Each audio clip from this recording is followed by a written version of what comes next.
All right, so it was my final semester of my junior year of college. I just left the last class where I dropped off my final project that I had been up working on the entire night before. And it showed. I mean, it showed. I'd been working on this project the whole night, probably waited till the very last minute, but was working on it the whole night, got no sleep, threw a t-shirt and my father's Sears thumbs up jeans. Don't ask me how or where the hell I had these Sears thumbs up jeans, but I did. And for those of you who aren't familiar with Sears thumbs up jeans, think mom jeans for people with penises. I mean, these are really unattractive pants. And I had a blue down coat on that looked sort of like the Michelin Man. You know, it made me look like the Michelin Man with these thumbs up jeans. No shower, my hair was a wreck, worse than it is now, even no makeup, you know, totally sleep deprived. And just to make me look just a little bit more, is she homeless or just a freak? It was raining outside and I didn't have waterproof shoes and I didn't have boots and I didn't want to go with wet sneakers. And I had a pair of boots that were phenomenal. They were these silver spaceman boots with flat soles that had a pliable rubber sole. And they looked like I stole them out of David Bowie's closet circa the Ziggy Stardust period. I loved these boots. And because they were flat, I would wear them to clubs and I could really get my groove on and dance. It was great. And I didn't want to take them out in the crappy weather and ruin them, but I figured, you know, I'll go from the dorm to the subway to class, from class to the subway, from the subway to the dorm. Maybe they'll be okay. I won't take them out and rough them up too much.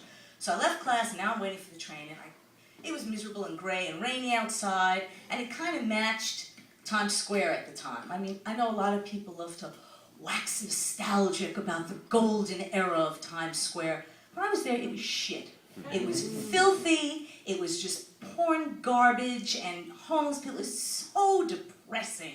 And it was the theater district, the theater of the depressed. You know, it was horrible. I couldn't wait till I get in the subway, get out of that part of town. And so I'm waiting for the 42nd Street shuttle to take me, and I get in, I'm thinking about my life, and how did I get here, and what the fuck was wrong with my parents? Why are we in this weather? Why didn't we live in like California? I would have been fabulous on the streets there, someone would have spotted me, I would have got an agent, I would have been on the Brady Bunch and the Partridge Family, not watching them. My life is just, I was so depressed. And the train goes from 42nd to the other end of 42nd. I get off and I go downstairs and there's another train. And I don't remember the train, but it looked like one of the E-trains that you still see today that had the orange seating arrangements. You know, they had some next to each other and then they had a little L-shaped thing as well. And I get in there and I go and I see there's a little seat open by the window or two. And I go over to the seat by the window and I look and in the window, because you know, you're underground, it's dark, it sort of had to look like a mirror, and I could see I just looked like shit. I mean, I looked so bad. And I just sit there and I'm thinking to myself, yeah, well, so what, I look like shit.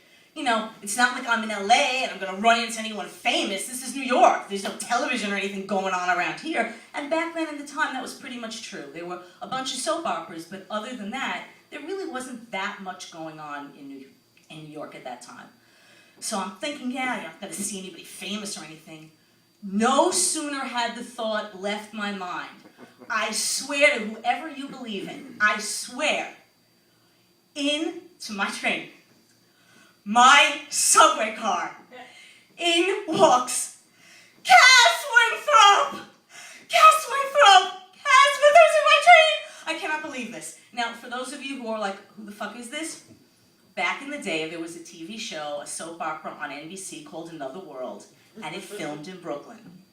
And I would be embarrassed to tell you how many soap operas I've watched in my lifetime, but let's just say I was raised with Days of Our Lives. I had a bad family situation, was estranged from my parents for many years. After 15 years, I came back to see my mother on her deathbed. We watched Days of Our Lives, okay? I watched a lot of soap operas. Of all those soap operas, never had there been anyone like Cass Winthrop. This man was perfect. There was nothing wrong with him. All that was wrong with him was he hadn't met and married me yet. And here I am on the subway, and into my car is Cass. And maybe it was the sleep deprivation, I don't know, but I could give a shit that I looked like garbage. I didn't care that I looked bad. I didn't care that I was supposed to be cool, because I had that moment where it was like, do I know? And I recognized him, then I had to be cool, because it's New York, and in New York, you know, we don't fawn over celebrities, we're too cool for that. So there was that, trying to be cool, but he saw me. And he gave me a little smile. And the second he smiled at me, I felt myself blush. And then I looked at him again, and when he sat down behind me on the next opposite side, and I kind of looked, and he saw me looking, and he gave me a smile again, and then I blushed some more. Cass Winthrop's on my train! Cass Winthrop's on my train! I don't really care. Cass Winthrop is on my train, and I'm gonna do, and normally, like I said, I don't approach, I don't care. I'm tired of this. This is my moment. I've waited a lifetime for this moment. Finally, somebody famous and somebody I really give a shit about is on my train. I am going to go over there. Yes, yes. Now, something else you need to know about me is when I sit, normally, if I sit down, I'll fold my foot like this and my ankle will just go like that. And I will not even be aware of it till it gets tired and I stop and I'm like, oh yeah, right. Well, there was somebody who sat down next to me, not Cass, unfortunately, so I couldn't bend my leg and do this.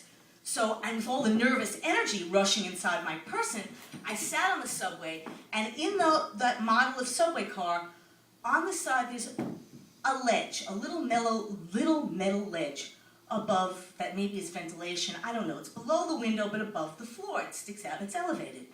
And I put my foot on the ledge, and I was tapping my foot up and down because I was crazy. Now Cass was in here. I have to think of something to say because I have to say something because I'm not going to let this moment pass. But I look like shit, so I can't impress him with my beauty. So totally, I have to let my wit take over here. And I got to think of something to say. And I don't know what the hell I'm going to say, but I'm going to say something. I'm going to do more than say something. I'm going to ask for an autograph. No. And the doors close, and we drive, and the train moves to 34th Street, and I'm thinking, and I'm moving, and we get to 34th Street, I'm like, oh God, he better not get out. What am I going to say? I know, I'm going to say something. No, I'm going to shake his hand. No, I'm not going to shake his hand. No, I am going to kiss him. That's what I'm going to, no, I'm going to kiss him on the cheek. No, I am going to kiss him on the lips. I am going to kiss Cass Winthrop on the lips. And before I could get to the point that my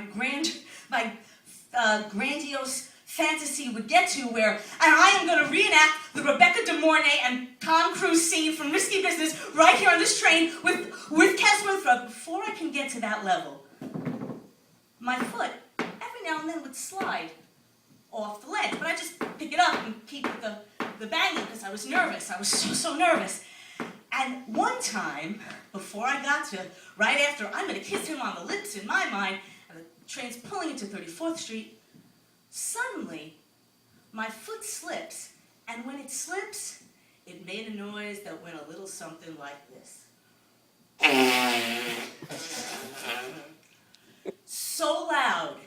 Everyone on the entire subway turned around to look at me. And I wasn't even paying. It took me a second to be like, what the? And then I realized, oh my God, everyone on earth in this subway car just thought that I made the largest, loudest fart in the history of the New York subway system. I panicked. I immediately turned around to look at Cass, who looks at me with this expression that could only be described as quizzical disgust, to which I immediately see him, and then I feel myself blush again, further incriminating myself as the woman who's made the loudest fart in the history of the New York subway system. Now, normally at this age, I would be like, whoa, it was a foot, not a fart. A lovely little, a literal icebreaker, if ever there were one. But for some reason, in that moment, my sleep-deprived state, that idea those words didn't come to me. That idea didn't come to mind. Oh, no. Now, while no one ever confuses me for Einstein, I'm a pretty smart person. But I have to say, in this moment, that pretty smart person was so on another train, and I had the dumbest idea in the universe come to me, and wisely, I followed it. I know. This is what I'll do. Quick, I'll make the noise again. Everyone will know it's my foot. We'll all laugh, and I'll get to talk to Cass. So now, what was just a nervous habit that I wasn't paying attention to was the focus of my entire existence. And I am like this, trying to just make that noise again, and it is just not happening, no matter what I do. And people around me are like, wow, first she looks kind of homeless. First she farts, now she's having a conniption. So now I'm the homeless spastic person having a conniption, a full-on conniption after farting. And I keep doing this, and the train pulls up to 28th Street, and the doors open, and still nobody gets, the person sitting next to me leaves, and I don't know if they were getting out at that stop or they just were tired of being next to me, and nobody gets on the train, and finally, as the doors close on 28th Street, we move a little, I get a little, but that's just it was just a little, and it totally did not do the trick. No one thought that it was my foot, not a fart.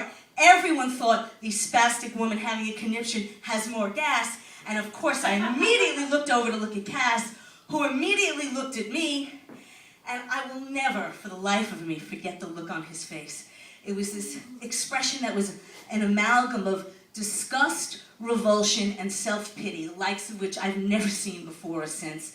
And then he took his eyes, and he rolled them in his head over to his left shoulder and stared at the window. Now, this is significant. We're on the subway underground. There's nothing to look at. It's pitch black. All that he met was his own reflection, staring back at him as if to say, millions of people watch my show and my fan is the spastic subway farter. Well, the train pulls into 23rd Street and the doors open, and Cass gets up and Cass leaves without ever looking at me. And the doors close, and I have from 23rd Street to the rest of my life to realize that I probably am not going to marry Cass Winthrop, certainly not after that first impression. So I'd like to leave you with a paraphrase of the Bard, if I may. Just remember this, please, always. Sometimes in life, the fart lie not in ourselves, but in the souls of our $6.99 Silver Spaceman booties that look like they were stolen from David Bowie's closet circa 1972 Ziggy Stardust period. Thank you.